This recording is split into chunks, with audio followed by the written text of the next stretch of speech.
Welcome नाज़रीन, minute minute के साथ कमरज़मान भट्टी आपकी खिदमत में हाजिर है। आज हलमरा में पाक फौज के शोधा को खराज अक़ीदत पेश करने की भरपूर तकरीब और इसमें पाक फौज के शोधा की फैमिलीज और बहुत सारे जवान और बाकी लोग शरीक हुए। इस वक्त एयर वाइस मार्शल साजिद हबीब हमारे साथ मौजूद होने से जानते हैं।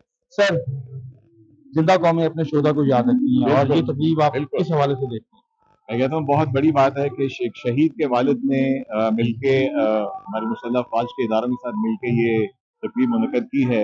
और मैं तो कहता हूँ कि हम देखिए, हम पाकिस्तानियों को हमारे ऊपर कर्ज है शोहदा का। पाकिस्तान बनने के टाइम के ऊपर भी जो शहीद हुए और उसके बाद से आज तक जिन्होंने पाकिस्तान की हिफाजत के लिए अपनी जानों की कुर्बानियां दी हैं, उन शोहदा के हम मक़रूज़ हैं। और हमने उनको सिर्फ ट्रिब्यूट पेश नहीं करना, उनको ट्रिब्यूट पेश करने का या खिराज तहसीन पेश करने का बेहतरीन तरीका जो है वो ये है कि उन्होंने जिस मकसद के लिए जान दी वो पाकिस्तान की हिफाजत था।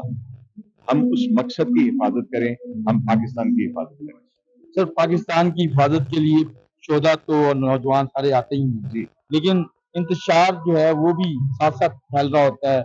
ये जो लोगों के जेहनों के साथ खेलने वाले लोग हैं, इसको क्या मैसेज देना चाहिए कि किस तरीके से हम अगरचे देखिए इस तकरीब में कहा गया था कोई सियासी बात नहीं होगी, ना मैं सियासी बात करना चाहता हूँ, लेकिन मैं ये कहूंगा कि जो भी एलिमेंट्स, जो भी अनासिर अवाम को मुसल्लह इदारों से जिनके ये शहीद हैं, और जैसे मैंने कहा इनमें से जंग के शहीदों की बड़ी कम है तस्वीर, ये सारे जमाना अमन में आप लोगों की हिफाजत के लिए शहीद हुए हैं। अगर आप इनके खिलाफ लोगों को भड़काएंगे तो ऐसे लोगों को पाकिस्तान में रहने का कोई हक नहीं। अगर आपने मुसल्लह अफवाज के बगैर देखना है, इराक को जाके देखिए, लीबिया को जाके देखिए, बेचारे फलस्तीनियों का हाल देखिए।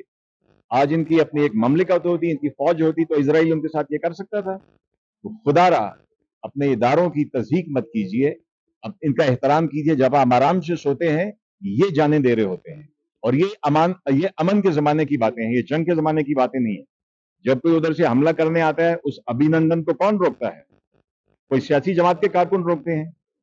दियारी में 2012 में 144 फौजी शहीद हुए बर्फानी तोदा गिरने से। वो जब वहां से निकल आएंगे तो आप किसी सियासी पार्टी के कारकुनों को भेजेंगे? तो भेज के देखे, कोई अपना जलसा जाके साचिन में करे, कोई अपना जलसा जाके फ्रंट पे जो पोस्टें हैं वहां जाके करे।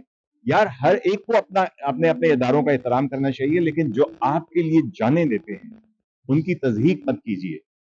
मैं ये कहूंगा कि अल्लाह ताला ने जब शहीद को अपना गवाह डिक्लेयर कर दिया कि इस शख्स ने अल्लाह को इलाह मानने की राह में शहादत दी अपनी जान की कुर्बानी देकर, आप उनकी तज़हीक करेंगे तो आप अल्लाह की नौज़ुबिल्लाह। जी बिल्कुल, और यकीनन हमें अपने शोधा को भरपूर अंदाज में खराज अक़ीदत भी पेश करना है और इस बात को समझने की ज़रूरत है कि किसी भी रियासत के लिए कितना ज़रूरी होता है वहाँ के अवाम, वहाँ का हदूद-दरबा और वहाँ की दिफाई ज़रूरत पूरी करने के हवाले से अफ़वाज। तो हम इस तमाम ज़रूरत को सामने रखें और जो दुश्मन हमारे अंदर इंकशाफ लाने की कोशिश करता है उससे निकलें। मज़ीद ऐसी वीडियोस देखने के लिए हमारे चैनल को सब्सक्राइब करें और बेल आइकन को दबाना न भूलें।